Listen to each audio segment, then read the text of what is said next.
Welcome back to part 3 of tonight's Opportunity Zone Meetup. Our topic for this evening is a funders fund, which refers to the Colorado Center for Innovation in Community Capital.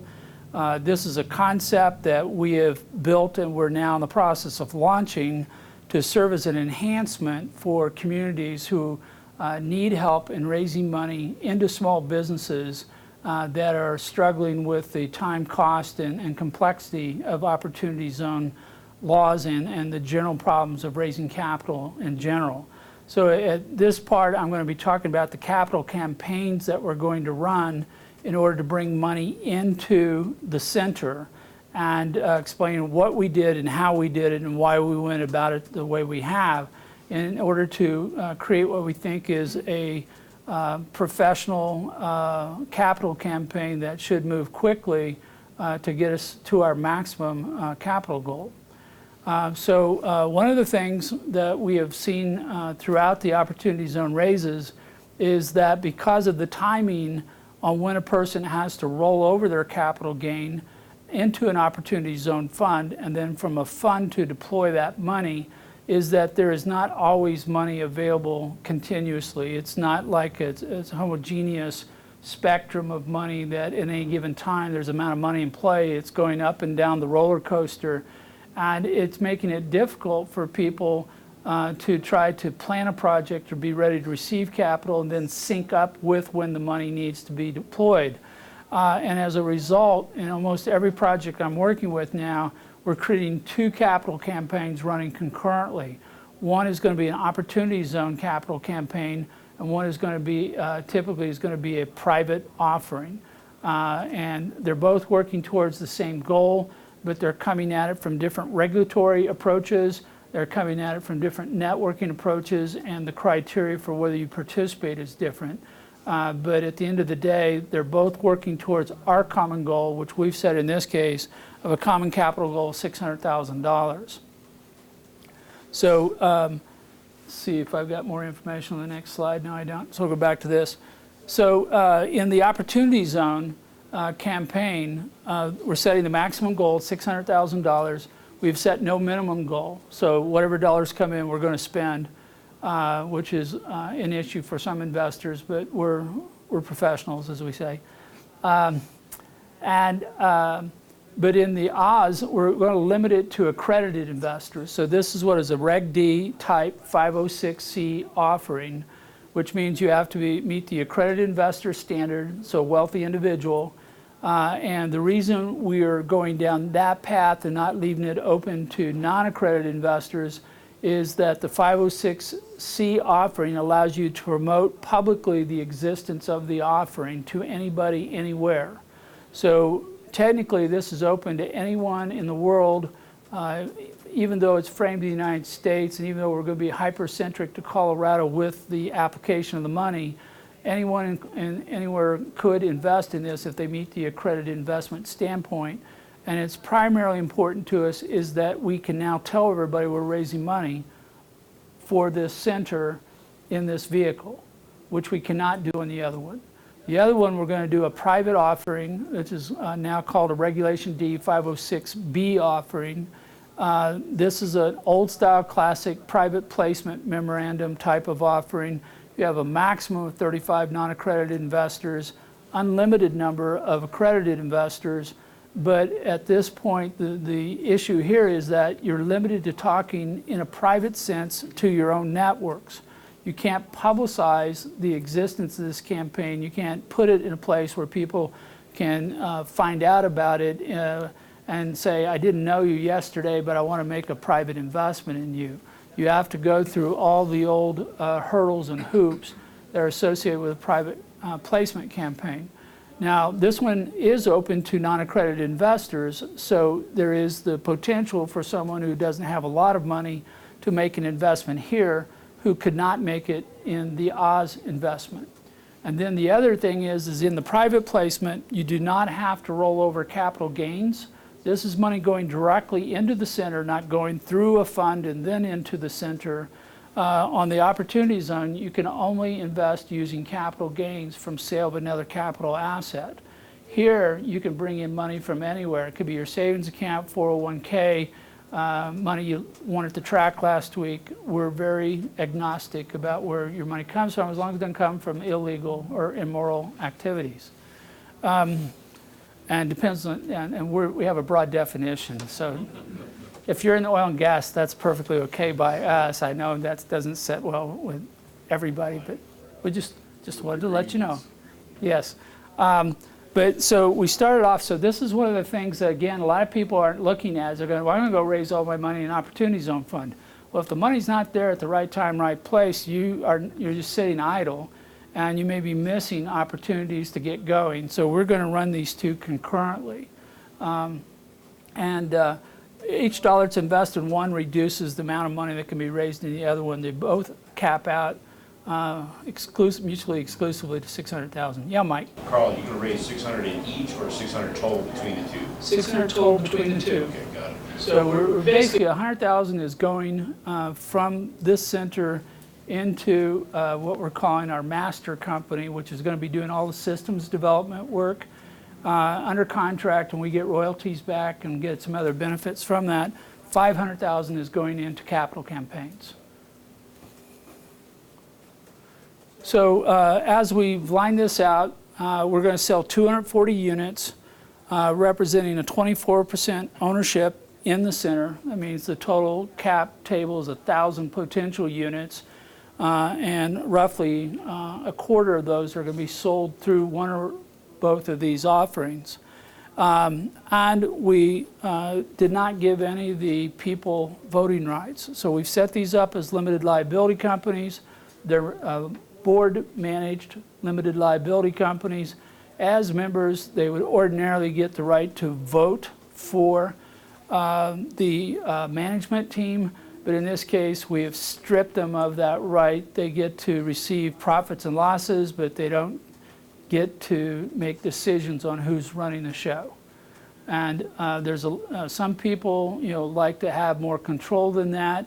And if somebody shows up with $600,000, I can rewrite all the documents tomorrow to accommodate that. But that's not what we're anticipating here. So we've broken this down into 240 units, and you can buy one unit. So a single unit is $1,250. It's within the threshold of approximately 80% of the population could make an investment, whether it's good for them or not, whether it fits their investment profile or whatever, but it's affordable to the vast majority of people who may want to participate in this. There are constraints that naturally occur when you lower the price per unit, because it means you need to sell more units in order to get to your capital goals. And as an example, under the private placement, where we have a maximum of 35 non-accredited investors can participate at $1,250 each, we still don't get to our minimum goal of $50,000 that we want to have in hand before we start kicking off our first campaign. But we think that from a variety of sources, which we'll talk about here in a moment, we won't have that much difficulty getting to this. And in the scheme of things, we're out there working with companies that are talking about raising $500,000 to $5 million or $10 or $20 million, and we're only trying to raise $600,000. We think this is a far superior investment vehicle and more attractive to more people because of the number of businesses we're working with, the diversification of risk that's there, and all these time and systems that we're implementing to elevate these small businesses to a point where success should be guaranteed. It isn't guaranteed, but it could be. So one of the other things to make this more attractive is, rather than give up a lot of stock, we're going to use a preferential distribution method. And that means that on the first profits earned by the company, we're going to distribute 100% of those profits to the investors until they get back their investment. So as we start reaching a point where we actually are earning profits 2-3 years down the road, then we'll start distributing money out of ordinary income to our investors, and every dollar will go to those investors until the $600,000 has been paid back. So this preferential distribution is a risk reduction method that we use to make this a more attractive investor to those people who are asking the question of what's going to happen down the road. Well, 2 or 3 years down the road is generally considered a reasonable short-term type of structure. How we get to the back end, we'll see. Then we're gonna drop them down. We're going to stair-step this, where once they have their money back, then we're going to start splitting it 75-25. 75% will go to the investors, 25% will go to what's called the team, which is all the other players in this project. And we've got that broken out between Ron, myself, the capital coaches, the campaign managers, the staff, all those other people all make up that 76% of ownership. But we're going to distribute, again, 75% of the profits until they've now doubled their money, they've got their money back, and they have 100% ROI. And again, this is intended to make this a safer, more attractive investment to people who are looking at this and going, this hasn't been done before, so I don't know if I want to get behind it. Well, this is supposed to ease those concerns. Once we get to that point, then we're going to default to the proportional stock allocation, meaning that the team is holding 76%, the investors are holding 24%, so 24% of the profits will be distributed to the investors from that point forward. And our current projection is we may be able to get there in 4, 5, or 6 years, and thereafter we're going to be in this last tier of preferential or no preference at this point taking place. And a lot of people go out there and they give away so much stock, then they have control issues because they also gave them voting rights, or they have a great outcome and the people who made it all happen are not getting rewarded to the extent that they could be. So this is intended to reduce the risk to the investors, but if there's a major payday on this, those people who made it happen are the ones who are going to be primarily rewarded for that. As I did explain earlier, we're going to have 2 types of investors. We're going to have accredited investors who could be from anywhere. We're going to have the private offering could either be accredited or non-accredited. These require capital gains. These do not require capital gains. So if we're thinking of the spectrum of all possible investors, we've covered a fair percentage of this. And with the dollar amount at $1,250 from a social economic thing, we're also covering about 80% of the population's ability to invest, having discretionary money large enough size to make an investment. So we're doing a pretty good job of saying, you know, we can get this in. If we come into a community, in this case the state of Colorado, we are trying to determine how good of a job have we done of letting everyone in the state, you know, participate alongside of this and support what we're doing. And well, as I said, we'll talk about more later who we're profiling, but we frame this to have a pretty broad brush on who can invest so that we're not discounting or discriminating against a group that may want to participate in this. Yes, Ron? All investors in the direct, do they have to be residents of Colorado, or can accredited not be? No, thanks for raising that. We did put a restriction in that this is going to be an intrastate offering. It's limited to the residents of the state of Colorado. We could have it broader than that, so this is one place where we did make a dividing line. We could have made this a multi-state thing, but because of the offering and the fact that certain states charge horrendous filing fees, we didn't want to go down that path. We're going to leave within the state of Colorado. So primarily the laws of the state of Colorado will apply. There are some oversight rules within the SEC that may apply, but we probably only end up filing with the state as a single state offering. Carl, would you ever consider the score filing for Colorado? You know, the up to 5 million, not the 506, but the pure score for this? We would not for this type of offering because the complexity of doing the score offering is just that much more. It is. And we don't think it's needed. Now, if we have a client who's trying to raise $5 million, we definitely would look at a score offering as a potential. But you just have a few more documents, a few more regulatory agencies, and if we thought that we were going to be challenged to get to 600,000, then we might consider doing a score offering. Mike's referring to a particular type of federally regulated funding. There's about 80 of those, and this is one. And at the state level. the score? Well, this can be done at state level or it can be at multi-state. So Right. more commonly, you get like 4 or 5 states. You say, I'm not doing the entire United States, but I'll do Utah, Wyoming, whatever, because there's some locality element that makes more sense for doing it.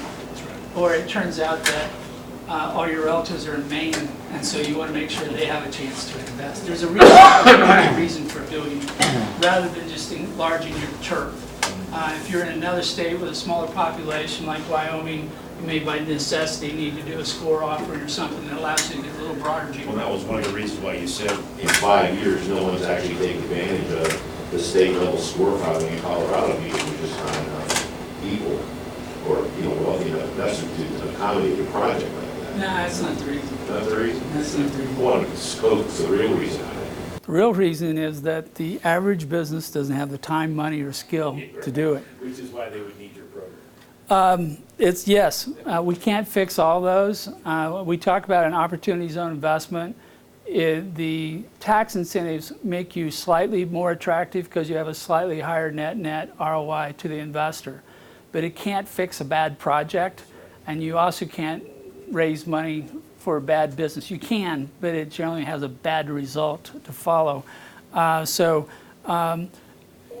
now, from a client standpoint, Manufacturers Ed just did a study of businesses in Colorado, and it said there's approximately 50,000 businesses that are small to medium, high growth potential, and all those probably would qualify for the types of services that we would offer. And then if we throw in other projects which might be more community oriented but still within a for-profit structure, the numbers go up quite a bit. Since our goal is only to do about 20 a year, you can see where it's quite possible we'll cap out early on in this and stay busy continuously. And so one of the things we're already exploring is reframing this for a geographic area like Colorado Springs, for a technical industry like fuel cells, or we can go social impact and go workforce housing. And you can use whatever theme you think is appropriate and limit it then to the businesses that are engaged in that type of activity. So this is a 10-year term. And this is one of the harder parts because we have basically become accustomed to short-term, instant gratification type investments, and everybody, including the ultra unicorn overnight success workshops that certain people put on. You're like, well, that's all fine, but statistically, since I'd like to have a chance of making an investment that is higher than winning the lottery, then let's focus on something that we can work with. And I was explaining this to a person yesterday that this model should work for any business that can demonstrate a capability of an 8% annual growth rate over the 10-year term, which covers a whole lot of the small business spectrum, not everybody. The average business in the United States makes about 7.5% profit. They have about a 5.25% growth rate. So on average, we're still dealing with the upper end of the spectrum in terms of the businesses that are out there, but we're covering a large portion of the spectrum that nobody else is addressing at the current time. And we will be implementing criteria on selection, and our selection are primarily two. What's the probability that you can raise a minimum of $500,000 in 6 months, which gets us our first fee? The second one is what's the probability that you'll sustain yourself for 10 years so we can cash out your equity and make our bigger fee? And if you can't meet those two criteria, you're not going to get considered at all. Now we're going to develop more refined criteria so we can pick the best of the best and create the highest possible performance. But we're going to go down that path. The investors in the Opportunity Zone, one of the other distinctions that's important is they're in it for 10 years. The ones who invest directly into the center in the private placement offer don't have a term limit on them. You're typically expected to hold it for a minimum of 1 year. Otherwise, you're assumed to be flipping stock and doing things that regulators do not like you to do. But they might be in it 2 years and decide they want out. And if there's cash there, we may enable them to come out of the investment if we can make that happen. It's just a matter of cash availability. We're not building anything into our model to assure that we have a cash reserve for that purpose. But if we had a payday like the one we talked about a little bit earlier, we sold out one of these businesses, we may take some of that cash and buy back stock from investors who decide it's time to go play a different game somewhere. As I mentioned earlier, we're going to start selling off equity positions in 10 years. A controlled exit through the full term could go out another 10 years. So this actually would not end till 2039, which is fine from an opportunity zone standpoint because you can go out to 2047 in an opportunity zone and still cash out and get all of your gains tax-free. So we're well within that threshold. It also, as I said, suggests that we might be able to set up a second fund and sell off all the stock in a bundle as a package in order to cash out the initial investors. But that's the initial concept. The other one, which I was just talking about, is we may decide that we want to accelerate this for investors or even for ourselves because our interest in this is not getting the tax incentives. So we really don't have any real need to continue to hold this for a longer period of time.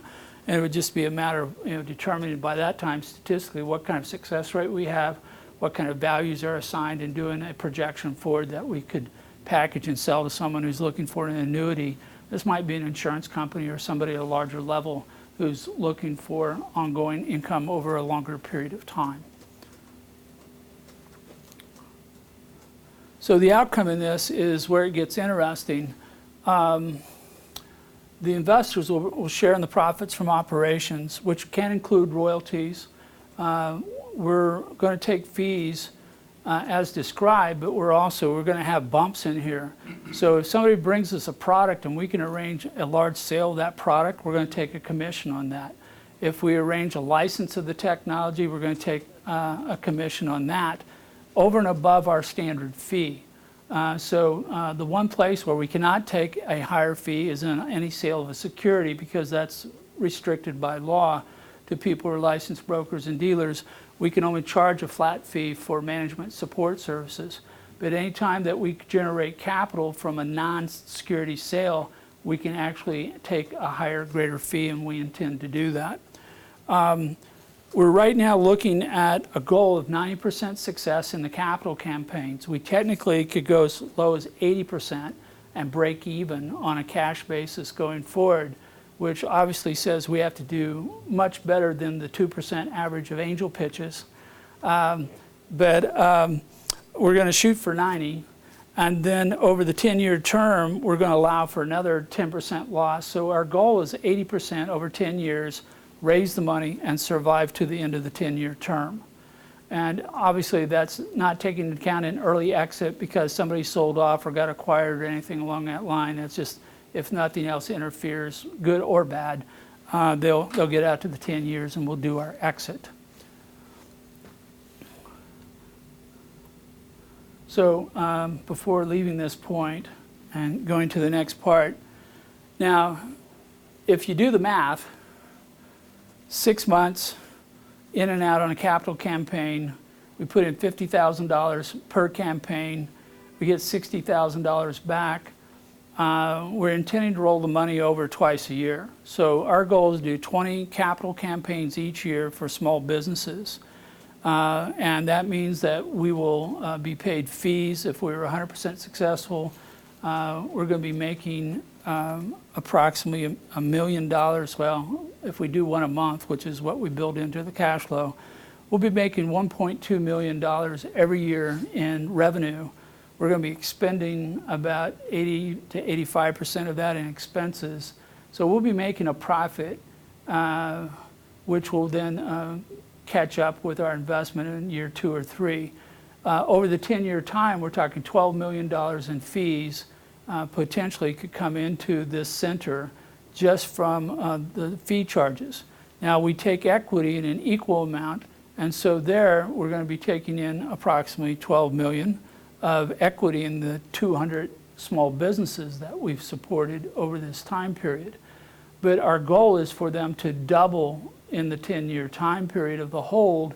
So we're actually looking to get $24 million from sale of equity at a minimum, in addition to the $12 million revenue from fees over the 10-year time period, but knowing that we have a deferred or a staged exit out of this particular thing. Well, we've done the math, and we didn't have it done in time for me to include it in this slide deck. But by the end of 10 years, before we get to the equity payout distribution, we think we may be averaging around 20 to 30% annual ROI for the investors in this. Once we start liquidating the stock, and the person's already recaptured their investment, so this is all bumping up the ROI scale, every year we gain about 5 points in ROI. So at the end of the 20-year term, we could be looking at a 70% annualized ROI on this investment. So think about putting money into us, and we're talking to you about, well, it's possible that if you put in $1,250, you might end up making several thousands of dollars of this over the next 20 years. And that makes this into a really interesting proposal, because what we're doing hasn't been done in this fashion, in this way, but we're essentially implementing all these controls and mechanisms to reduce the risk and improve the probability of success statistically over a large volume of companies. So we could end up, even if we did ratios of a failure rate on the stock of as much as 60%, and the ROI is still worth talking about. So with that, we're going to take our last break of the evening. So 5 minutes, and we'll come back and talk about how we're going to operate the capital campaign for this to raise the $600,000. And we're basically going to be demonstrating how we would work with a client with ourselves as the showcase.